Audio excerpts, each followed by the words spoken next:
The Las Vegas Raiders have officially begun the search for the defensive coordinator, and Pete Carroll has officially held his very first interview. This is a guy that most of us know. This is a guy that's been a phenomenal defensive line coach for the Raiders.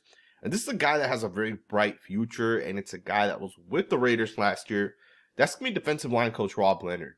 Jeremy Fowler's putting it out there that Rob Leonard interviewed for the team's defensive coordinator position on Monday. Per source, the first known in-house candidate for the Las Vegas Raiders. If you guys remember this, Pete Carroll in his interview yesterday in the introductory presser put it out there that the Raiders will look at some of the guys that were here with the Raiders last year, right? Or I say Pete Carroll will be looking at some of the guys that were here with the Raiders last year, right? Some of the guys that are familiar with the guys within the building. And Rob Leonard's going to be one of the guys that the Raiders are obviously going to be interviewing for the defensive coordinator position. And I love the fact that the Raiders are potentially looking at Rob Leonard for that position.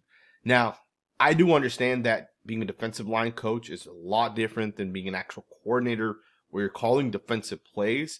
I do think Rob Leonard has a very, very bright future in coaching. I'm not 100% sure if he's ready to be a coordinator. Of course, he would be a first-time coordinator, and he'd have to basically install the defense, which I'm not even 100% sure if he's ready to do that at this point. But it would be an interesting hire for the Raiders, right? Of course, Pete Carroll would kind of be overseeing Rob Leonard as Leonard's out there trying to implement this. And we don't really know if Leonard's going to even get the job, to be honest. But the fact that the Raiders are at least interested tells me that the Raiders want to make sure the guys that had success, right, the units. For example, our defensive line unit was phenomenal over the past couple of years. The Raiders are looking to bring those guys back potentially. The guy that we're going to end up losing, and I would hope the Raiders are somehow able to bring Patrick Graham back. But Patrick Graham has been interviewing for multiple different positions, right? And most recently, he completed an interview with the Jacksonville Jaguars for their defensive coordinator position. And I think Patrick Graham would be a phenomenal hire for whoever ends up hiring him, right? I think Patrick Graham is a really, really, really good coach.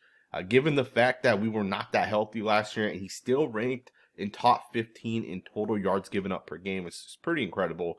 And of course, the year before that, in his second official year, we had the number one defense in the second half of the season and a top 10 overall defense for the entirety of the season.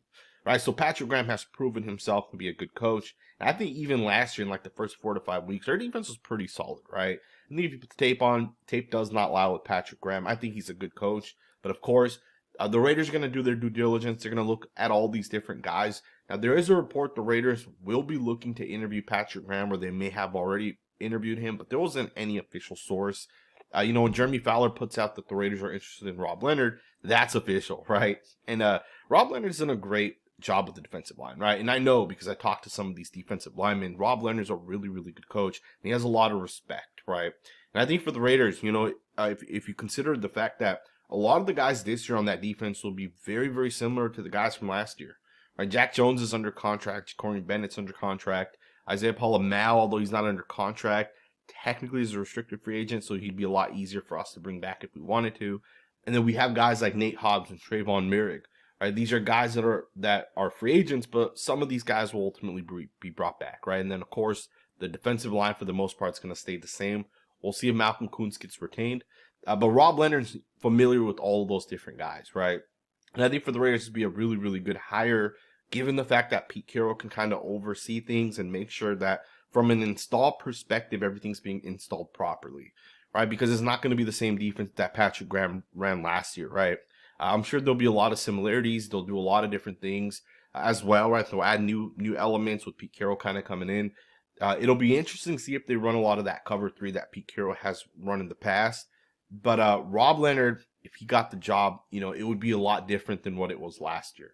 So we'll see what actually ends up happening. Love the fact that we're giving this guy an opportunity. Now, of course, I want to talk a little bit about Pete Carroll before we end this video, but I just want to give you guys a quick update really, really quickly that I saw earlier today.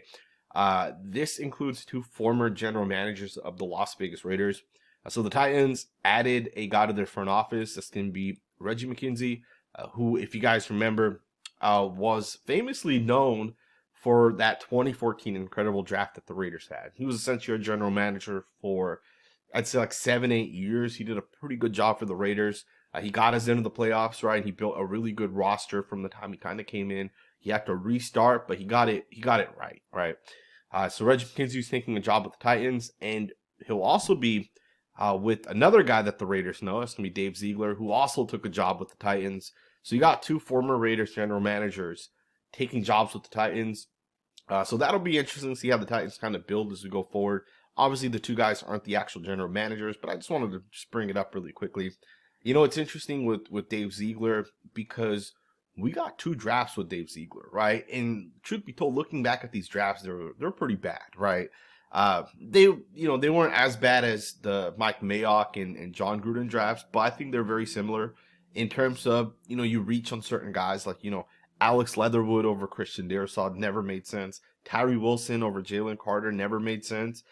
Even taking Byron Young, the defensive tackle, when we could have taken many, many, many other guys at that pick, never really made sense. Reggie McKenzie, I think, was the, other than Tom Telesco, I think he was the best general manager of the, previous three prior to Tom Telesco that we had. And I hope Reggie McKenzie is able to get another opportunity at that position. He's a very, very, very good, smart, well-respected person within front offices. So we'll see how that kind of works out for those two guys. Let's wrap it up, man. Let's wrap it up with something that we heard yesterday from, our future head coach. This is a guy that, he's been on multiple teams. He has multiple experiences. The guy's 75 years old, or maybe 73, going to turn 74. The guy has a lot of experience, right? He's built Super Bowl winning teams competing in college football, right? He's had a lot of success. And one of the things that he's learned is how to build a team that you can consistently win with, right? Consistently have success. And one of the things he told us yesterday is what he plans to do with the team, right? What he plans to do in terms of the actual roster and more importantly, the quarterback position. There's a way to embrace the challenge that the quarterback has from the rest of the football team as well. We need to support our guy, and we need to do what we can to make that work. It's really about making a great football team around the quarterback position.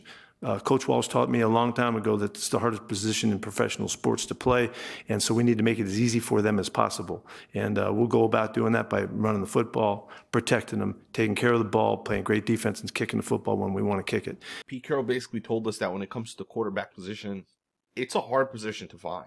There's not a whole lot of guys on the entire planet Earth that are good at that position, right? Truth be told, most guys are bad, right? You'll get like 7, 8 guys that are good. Outside of that, most other guys are either average or bad. And, some guys are inconsistent, so you get good in some weeks and bad in others. And the thing is Pete Carroll saying that it's not all about the quarterback. That sometimes you got to actually just build around the quarterback, right? Just get a great roster in place. Have a great mindset, right?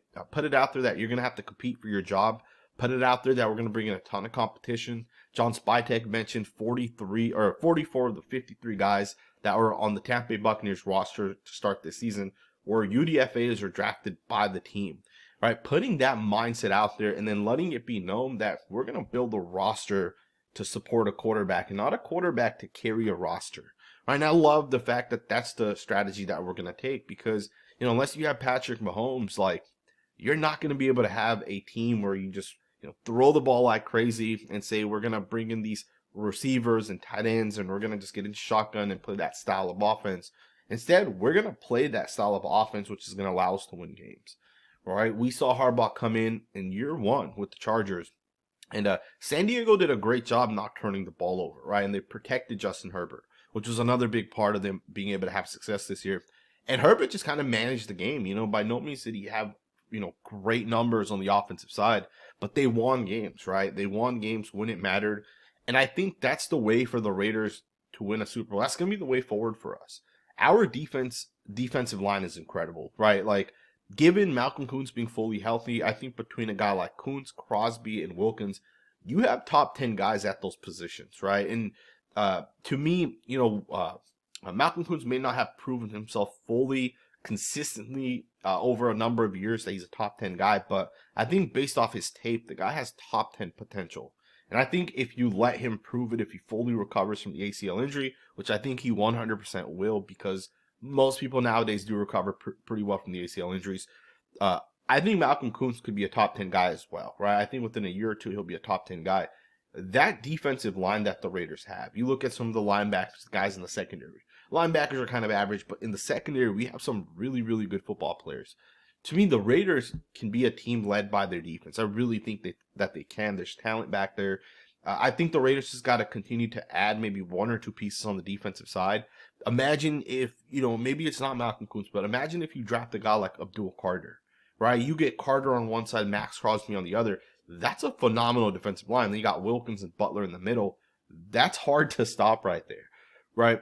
And the thing is you can build a team in which you're going to say, we're not going to turn the ball over, we're going to run the football, and we're going to be very conservative on offense, and we're going to want the defense to carry us. And I think the Raiders, given that they're healthy, could do that. Of course, they got to clean up some of the areas. I think linebackers a position you got to clean up. I think the secondary is legit if it's fully healthy, but we obviously lost a couple people this past season, right? Marcus Epps knocked out for the year. Nate Hobbs, Jack Jones, Ja'Cory Bennett all missed time over various times over the past season. I think if the Raiders are able to add a little bit of depth, if they're able to clean things up, maybe add another linebacker, I think the defense can realistically carry us, which also means that we're going to have to add this season a running back, right? We got to get a running back that can actually, make it happen. Now, it'll be interesting to see if the Raiders take the Harbaugh approach. The Ravens kind of took the same approach as well. For a couple of years, the Chargers drafted running backs, never really worked out. The Ravens drafted running backs, never really worked out. And then this past year, both teams decided, hey, instead of drafting running backs, let's just go out there and sign a couple guys. And it worked for both teams, right? Obviously for the Ravens, Derrick Henry's a much better player than the two guys that the Chargers brought in. But the Chargers still were able to find success by being conservative, running the football, and playing defense. And that gets us into the final thing that I want to talk about, which is going to be the quarterback option for the Raiders as we get into this season. There are guys available that the Raiders could potentially trade for. I don't know if Geno Smith is a realistic option for the Raiders. I would think that Geno Smith would potentially stay with the Seahawks, especially since they had a pretty good year this year. I know they barely missed the playoffs, but they got hot towards the end of the season, right? And, I think Geno Smith staying with the Seattle Seahawks makes more sense than him pairing back up with a guy like Pete Carroll. I know Pete Carroll helped Geno Smith kind of get back to form, but it wouldn't make sense for Smith to leave at this point. But there are still a lot of other quarterbacks out there. And I think the Raiders going with the veteran route actually makes a lot more sense than saying, hey, we're going to take Shedeur Sanders with the 6th overall pick, or we're going to try to target, Jalen Milroe or Jackson Dart in the 2nd round, right? To me, that just doesn't make sense. This class of quarterbacks is on the weaker side. Plus, if you take a quarterback in the draft this year early, especially in the 1st round, you're basically saying that this guy's going to lead us at this point forward, and Pete Carroll might not be ready for that. Pete Carroll might feel like, hey, we need to actually construct a better roster at this point, right? But I think some of the veterans we can potentially go out there and get would be guys like Daniel Jones. I think a guy like, I don't think Sam Darnold's going to become available, but you never know if they actually go forward with J.J. McCarthy or if they make that decision and say, hey, we're going to trade Sam Darnold. Right now, you might have to give up some draft picks to bring in Sam Darnold, but that's another guy you could potentially target. Now, the thing with Sam Darnold is it's similar to a guy like Baker Mayfield, in which John Spytek picked up Baker Mayfield, via free agency, and it worked out for him. So some guys that will be available in free agency. So Daniel Jones is one of them. Derek Carr, although it's not going to be via the free agency route, he's another guy you might be able to potentially target. And then I think the more realistic option will be a guy like Joshua Dobbs. I think Joshua Dobbs looks, he looked really, really good for the 49ers. The guy has had a lot of success when he's had opportunities to play. I think Josh Dobbs is a realistic person the Raiders could actually bring in. He's 29 years old. He's a veteran, right? He's been a backup for the most part. He did start for the Cardinals last year, I think, when Kyler Murray went down. He looked pretty good, right? And I think for the Raiders, Joshua Dobbs is a realistic option, right? And of course is Daniel Jones.